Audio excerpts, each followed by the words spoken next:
therefore nominate Honorable Tajuddin Abbas. I so second. I rise to humbly accept the nomination. Is hereby declared the winner and returned elected as the Speaker of the House of Representatives.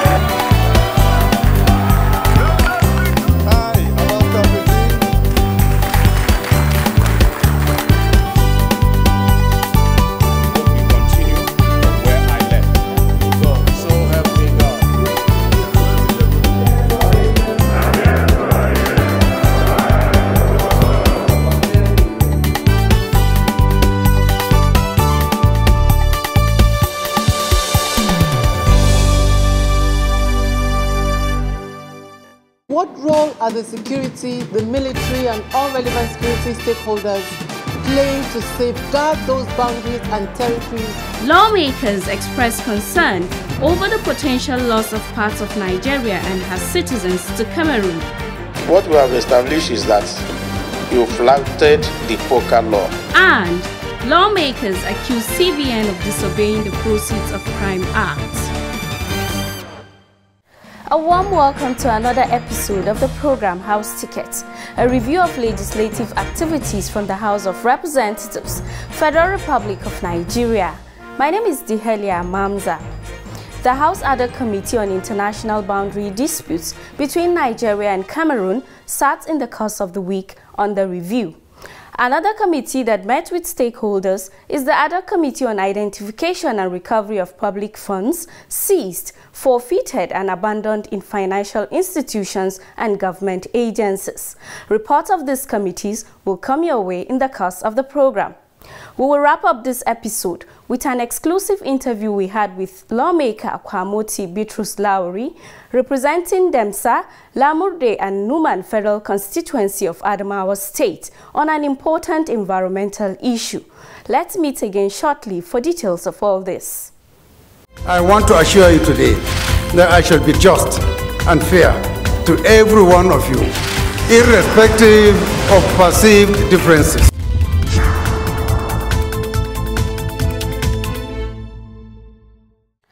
On this first part of House Ticket, we will start with a report of the Ad-hoc Committee on International Boundary Disputes between Nigeria and Cameroon. From there, we'll move on to take a report on the identification and recovery of public funds seized, forfeited and abandoned in financial institutions of government. Let us get the full reports. On the series of lingering boundary hotspots across the Nigerian-Cameroon boundaries. The House of Representatives Ad-hoc Committee on International Boundary Dispute between Nigeria and Cameroon held its hearing on Tuesday, 12 September 2023. In her remarks at the hearing, the chairman of the Ad-hoc Committee, Representative Benny La, expressed deep concerns about the potential loss of significant landmass and Nigerian citizens to the Republic of Cameroon, considering the previous loss of the Bakassi Peninsula. Representative La emphasized on the need for immediate action to determine the correct border stretch between the two countries, while calling on stakeholders to harmonize for immediate resolution to prevent further loss of land and citizens to Cameroon. We want to know what is going on in Michika local government of Adamawa State, which borders Cameroon. What is the state of our boundaries? Number one, what is the legality of the territorial boundaries that we have right now? Is there any legal impediment? Number two, what role are the security, the military and all relevant security stakeholders playing to safeguard those boundaries and territories which belongs to Nigeria? She also called on stakeholders, civil society groups as well as Nigerians to remain calm, patient and supportive throughout the process. The tripartite point in the Lake Chad around Borno up to... During his presentation before the committee, the Director General of the National Boundaries Commission, Adamu Adaji, blamed the disagreements in the disputed territories on a lack of understanding of international laws by members of the affected communities, noting that all efforts to resolve the issue proved abortive. The 34th session of the Cameroon-Nigeria Commission agreed that since the two parties could not agree on the resolution of the disagreements around these two settlements and that point, Pillar 8, those areas may be referred back to the International Court of Justice for further interpretations. So we have that understanding that the two nations may eventually refer these three disagreement areas back to the International Court of Justice for further clarifications. He added that a demarcation exercise was being carried out in line with a ruling of the International Court of Justice, and so far, the submission on demarcation has placed a total of 2,214 pillars along the boundary between Nigeria and Cameroon. It's not a new boundary, it's a boundary that is existing, and there are documents that show to the fact that these boundaries have been existing. What the court ruled is that go and use these documents to re-establish the boundary as it has always been recognized. Now, in the course of implementing that decision by the court, the Sub-Commission of Demarcation had traversed the entire stretch of the Nigeria-Cameroon boundary and emplaced pillars, markers at appropriate places along the boundary. In the Adamawa State sector, we have emplaced a couple of pillars along the boundary in that sector.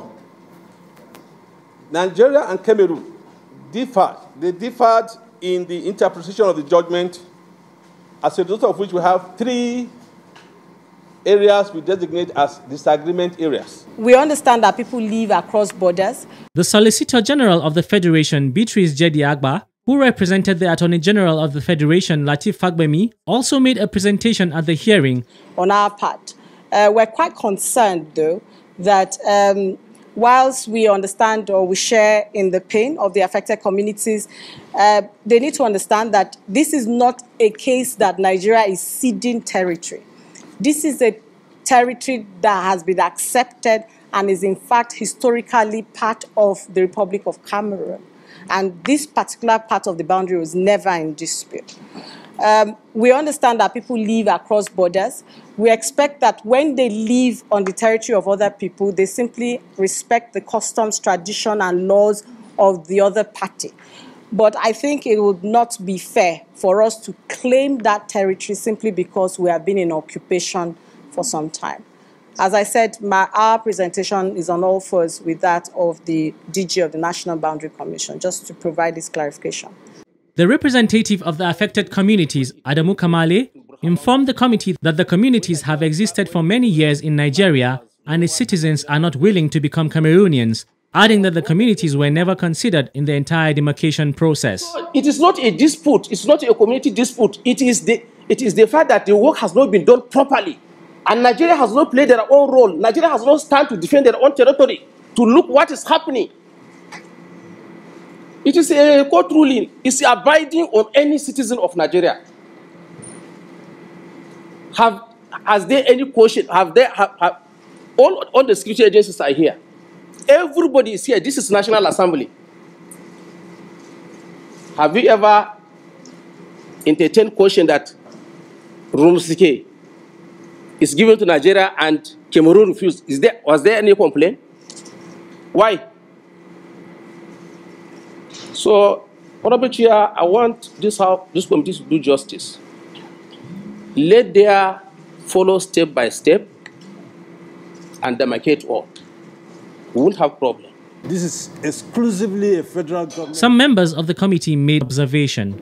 From this issue, there seems to be maybe some doubt in the judgment, because if you are using a watershed here and then you are coming and saying these people came down from the valley and now you are using the valley, then there must be some interpretation issue. Is it out of place to go back to the International Court of Justice to clarify some of these contending issues? Some of these areas are not necessarily that they are Nigerian territories, but Nigerians have lived there for hundreds of years. So it doesn't mean that it now has become Nigerian territory. I think it's very important that we make that clarification. And even when the judgment was given in 2002, there was recognition that some people had been living there for years, and it was agreed that they should continue to reside in those areas, and it should not affect their rights and also their determination of their nationality, meaning that you are Cameroonian living on Nigerian territory, or you are Nigerian living on, or vice versa. I'm not sure which now. So that's quite clear. Now, we cannot unilaterally decide that because our people speak the same language and they reside in this place, it is Nigerian territory. We had agreed on the treaties that would define our borders. The very basic ingredient that is lacking in this country is patriotism. I have not seen it enough.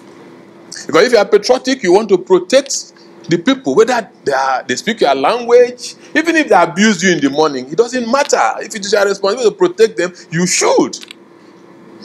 I don't know why you will mark this one by a river. When you get to this one, no, we don't have to use the river again. Let us climb the mountain. With a view to neutralizing any threat. Some stakeholders spoke on the security situation at the borders. We have deployments in Yola, we have in Mubi, we have in Michika. Now, apart from these deployments, we also have the multinational joint task force. That's comprising militaries of Nigeria, Cameroon, Chad, Niger, and Republic of Benin. And presently, the force commander is a Nigerian. The headquarters is in N'Djamena, Chad. So apart from the security at local level, that's within Nigeria, we also have cross-border security arrangement under the multinational joint task force. We are only coming in until when this delineation exercise is done, then some of the structures that we might put in place for border control will come in. Although we'll still take part in joint task force, that is the JTF operations in the northeast region. The Customs Service is part of that exercise. We're always together with the military in carrying out that operation. They also engage in a joint security operation. They call it Operation Farauta.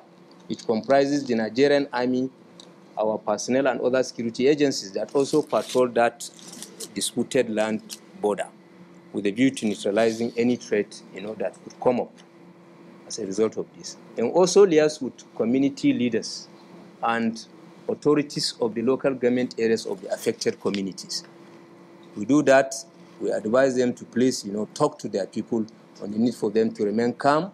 And then also if they identify certain people, that are trying to foment trouble, they should please let us know so that we take decisive action against the people to prevent the situation, to prevent the people from actualizing their plan. Also present at the hearing were representatives of the Nigerian Air Force, Navy, NSCDC, and the Immigration.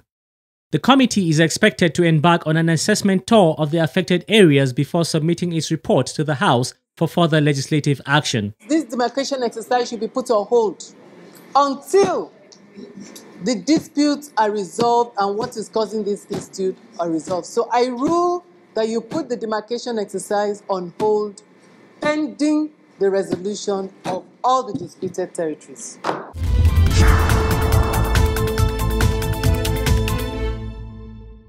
Impose an obligation on CBN. Still from the committee room, the Ad hoc Committee on Identification and Recovery of Public Funds seized, forfeited and abandoned in financial institutions and government agencies on Tuesday, September 12, 2023, had before it the officials of the Central Bank of Nigeria, CBN.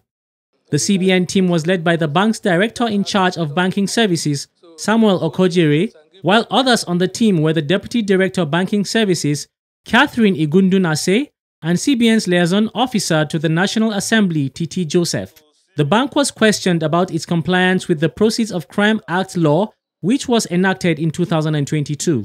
Whether the CBN is aware that there is a law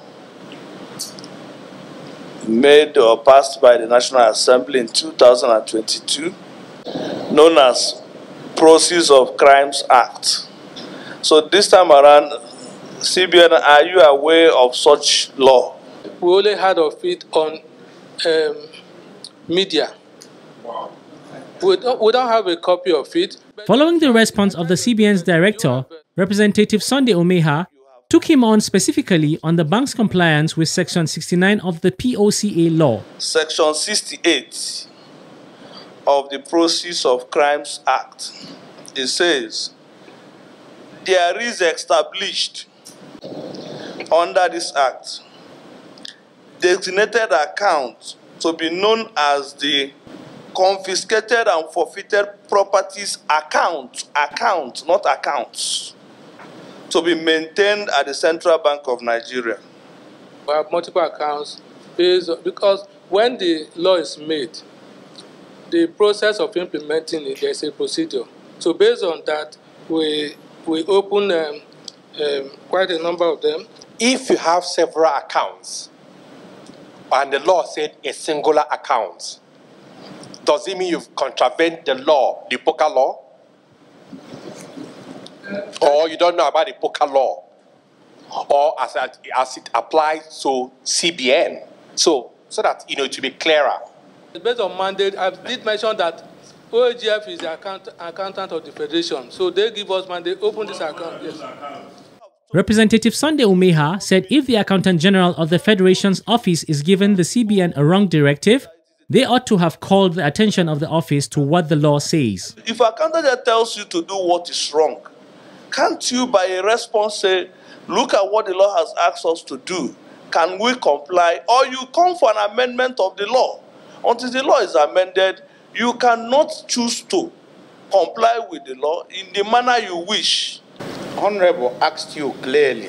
Following the interactions between lawmakers and the CBN director, the chairman of the committee, Representative Alozie Ikechi, said that it is obvious that the CBN has flouted the POCA law. We have established something here. What we have established is that you flouted the poker law.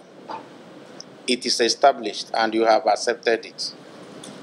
And you will also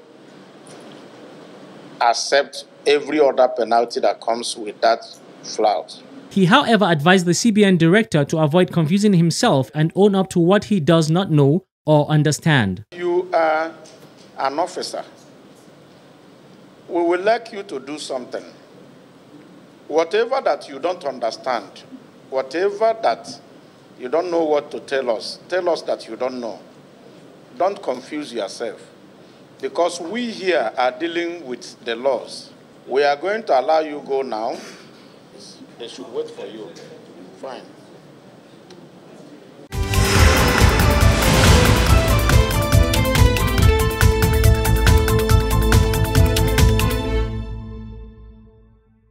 Thanks for still being there.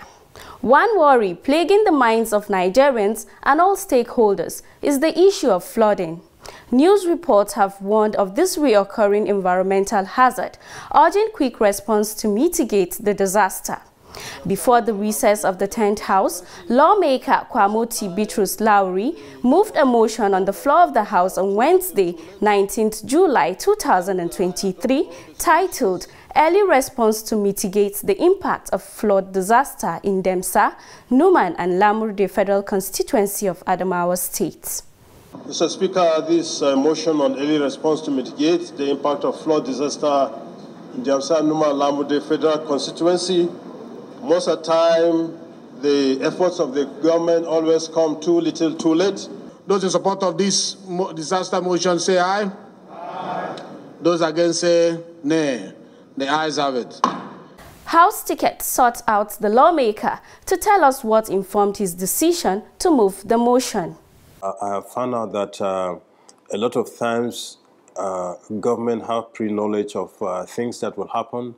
Instead of being proactive, you find out no action is taken until the happening of an event. Then even the response to that event is always too little, too late. And that is why I felt that it is important that we draw the attention of the government to do the needful. The lawmaker speaks more on the motion. My people have been suffering year in, year out due to flooding. And I believe there is need for government to urgently take steps. And of course, in that motion, I call upon the government to, as an active measure, put in place things that are necessary, like vehicles, go and prepare sites where, of course, flooding will cause people to be displaced, where they can be accommodated, and also how they can be taken care of during that time, and the necessary logistics to be put in place by the government. Beyond Demasa, Lamurde and Numan Federal Constituency, Representative Kwamoti Bitrus Laori shared his thoughts on mitigating flood disasters generally in Nigeria. What is to be done? The first is, look, desilt that river Benue. Because the government have allowed the Cameroon to do the Lagdo Dam, it has caused the river, to silt up. So there is need to desilt the river, dredge the river. If you dredge it, there is going to be enough depth for the water to pass without causing the flooding. And the second solution to this perennial flooding in the Benue Trough is to build a buffer dam in Adamawa State. Because initially that is the agreement with the Cameroon Republic when we allowed them to build that dam. Nigeria has played a big brother to the extent that Cameroon got that dam free of charge, because Lagdo Dam is producing light, but Nigeria is not getting a watt of that light. But in Kainji, because of we dammed the Niger River, we are giving the neighboring countries, Niger, Burkina Faso, light. And that ought to be so with Lagdo Dam. But unfortunately, we are not getting anything. Rather, we are just getting the negative effects of the Lagdo Dam on our people. Away from the motion he moved, the lawmaker spoke about the performance of the 10th House so far since its inauguration till date. So far, we are making progress, and because of the total number of even the motions and the laws that have been taken so far, if we continue with this momentum, definitely we are going to cover considerable mileage in our duties as legislators. On a final note, lawmaker Kwamoti Bitrus Laori has this message for Nigerians. I would encourage Nigerians to support the legislator, because the legislator is always at the receiving end. Even when people have to know that the executive and the judiciary have always been there. Throughout the military era, you will always have the judiciary and the executive, but you don't have the legislator. So because of this integrum, people are yet to grasp with the works and responsibilities of a legislator. And I think it is high time we recognize the work that is being done here. Believe you me, I know the kind of efforts and I know the kind of work we are putting in here. But of course, because we are not executive, a lot of people confuse a legislator with executive, and they want you to go and be building a skyscraper, and they said, yes, this man is performing or doing those roads. Those are not our responsibilities. Those are the responsibility of the executive. That was lawmaker Kwamoti Bitrus Laori speaking on the issue of floods in Nigeria. He represents the good people of Demasa, Lamurde and Numan Federal Constituency of Adamawa State under the platform of the People's Democratic Party, PDP.